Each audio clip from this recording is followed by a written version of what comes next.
Aujourd'hui, on parle de l'inflation. Tout augmente, tout fout le camp. L'euro aura notre peau.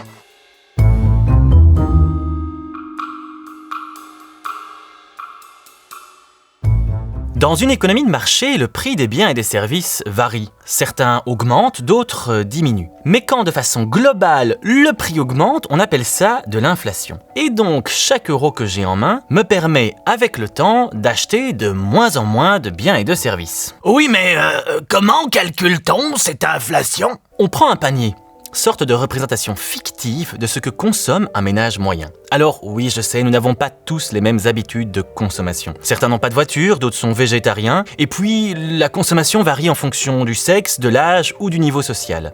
Mais ce qu'on veut, c'est une représentation globale, générale et peut-être stéréotypée. Il faut savoir aussi que dans ce panier, on va donner plus de poids à ce que l'on consomme beaucoup, comme l'électricité, et moins de poids à ce que l'on consomme peu, comme des fluos jaunes. Sauf si vous êtes étudiant, hein. Là le budget fluo jaune, il explose. Globalement, on distingue les biens d'usage courant, produits, aliments, essence, électricité, les biens durables, ordinateurs, machines à laver ou vêtements, et les services, coiffeurs, assurances et loyers. On prend donc ce panier, on en calcule le prix une année, l'année suivante on reprend le même panier, on recalcule son prix et on fait ça chaque année. Prenons l'exemple du tableau disponible sur le site de la Banque Centrale Européenne. Dans celui-ci, on voit qu'il y a 150 baguettes et 100 tasses de café. Ça représente nos biens d'usage courant. Il y a aussi 12 coupes de cheveux, ce sont nos services, et enfin, une veste d'hiver, c'est notre bien durable. On va calculer le prix du panier. En année 1, ce prix est de 850 €. En année 2, 875 € et en année 3, 891 €. D'année en année, le prix des biens à l'intérieur de ce panier peuvent augmenter ou diminuer. Mais ce qui nous intéresse, c'est l'augmentation ou la diminution globale de ce panier. Lorsque nous avons le prix de ce panier, nous pouvons en tirer l'indice des prix à la consommation. Et de cet indice des prix, en tirer l'inflation dans le cas présent.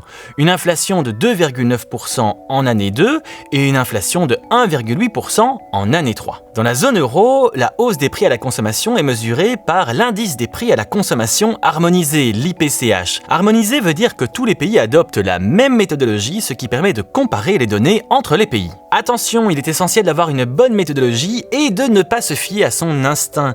Nous remarquons par exemple beaucoup plus facilement une augmentation des prix qu'une stabilité ou une diminution de ceux-ci. Nous accordons également plus d'attention à nos achats réguliers, comme l'essence, le pain ou l'électricité.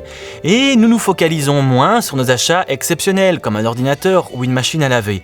Et pourtant, leur prix a peut-être diminué. Rappelons encore que le panier avec lequel on travaille est un panier type. Et si on se focalise sur la situation particulière des ménages, certains vont ressentir différemment l'inflation. Par exemple, si le prix de l'essence augmente fortement, un ménage qui utilise souvent sa voiture aura une sensation d'inflation beaucoup plus grande qu'un ménage qui utilise peu sa voiture ou qui n'a pas de voiture du tout. Il y a aussi un biais lié au temps qui passe puisque l'indice des prix est calculé sur 12 mois alors que nos souvenirs remontent parfois à il y a bien plus longtemps. Moi, de mon temps, le pain coûtait 20 francs.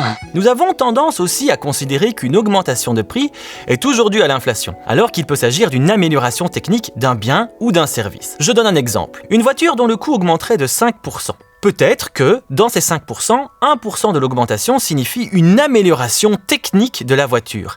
L'indice des prix ne va alors pas considérer que la voiture a augmenté de 5%, mais seulement de 4%, puisque 1% de cette augmentation est due à une amélioration technique. Petite parenthèse pour la Belgique. Nous avons un système qui s'appelle l'indexation automatique des salaires. En fin d'année, les salaires sont indexés sur l'inflation. Alors certes, ce n'est pas la panacée et ça ne permet pas de résorber l'impact de l'inflation sur le pouvoir d'achat, mais c'est quand même un mécanisme qui permet de limiter la casse. Bon, ce n'est pas tout ça, mais il y a une question qui me taraude. Est-ce que l'inflation, ce ne serait pas Le mal absolu. Dans tous les cas, des changements rapides et imprédictibles, les économistes, ils n'aiment pas ça. C'est ce qu'on appelle l'incertitude. Une inflation élevée, ça va refroidir les entreprises, qui auront des incertitudes quant au prix futur. Pour les ménages, si les salaires ne sont pas indexés, c'est une perte de pouvoir d'achat. Et quand bien même les salaires sont indexés, pour les revenus modestes, c'est dramatique.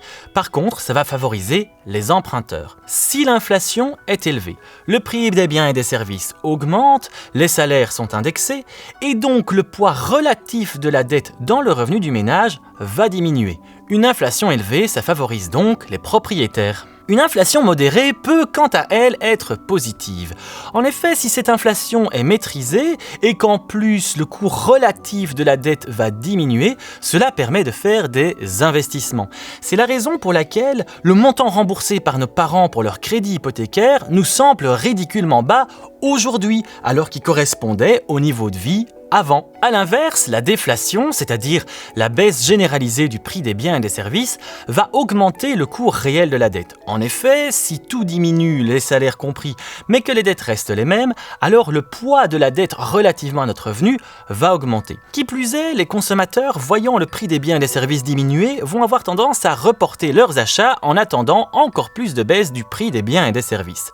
Qui dit report d'achat, dit moindre consommation, augmentation des stocks dans les entreprises, qui vont faire moins d'investissements, diminuer les salaires, ne vont pas engager, moins d'emplois, plus de chômage, etc., etc. Dans l'état actuel d'une économie basée sur la croissance, une inflation modérée, c'est le meilleur compromis, avec toutes les limites de ce cadre théorique et toutes les précautions oratoires requises. Surtout, ne me faites pas dire ce que je n'ai pas dit, ou que j'avais dit que je ne dirais pas, par peur de ne pas dire ce que j'ai dit. Bref, vous me suivez. Je vais chercher du pain avant que son prix n'augmente. Je me dépêche. Je reviens dans 5 minutes. N'oubliez pas que des exercices et documents complémentaires sont disponibles sur le site du CDS, le Centre de didactique économique et sociale. D'ici là, portez-vous bien, bonne inflation, bisous!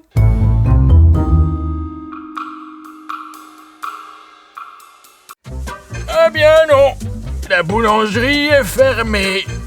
Oui, tout augmente, tout fout le camp, l'euro à notre peau.